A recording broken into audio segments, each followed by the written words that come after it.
सारा राज्य में प्रबल वर्षा बिजुली घड़घड़ी आशंका एही सबु जिल्ला रे येलो वार्निंग जारी।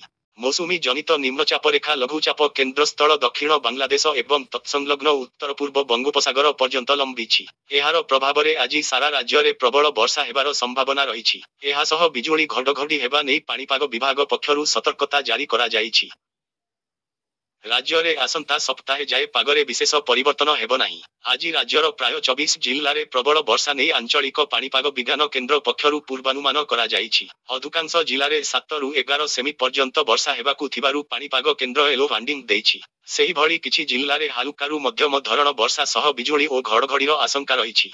एसबु जिल्लागुड़िक हेला मयूरभंज, केन्दुझर, सुंदरगढ़, झारसुगुड़ा, अनुगोल, ढेंकानाल, कटक, नवरंगपुर, कोरापुट, कलाहांडी, रायगड़ा, गजपति, बालेश्वर, नुआपड़ा, खोर्धा, नयागढ़, गंजाम, कंधमाल, जगतसिंहपुर, जाजपुर, पुरी, केन्द्रापड़ा और भद्रक। ओडिशा समेत दक्षिण ओडिशार किछि स्थान रे हालुकारू मध्यम धरणर वर्षा होई पारे। सुंदरगढ़, देवगढ़, संबलपुर और झारसुगुड़ा रे प्रबल वर्षा हेबार संभावना रहिथिबारु पाणीपाग केन्द्र येलो वार्निंग जारी करिछि।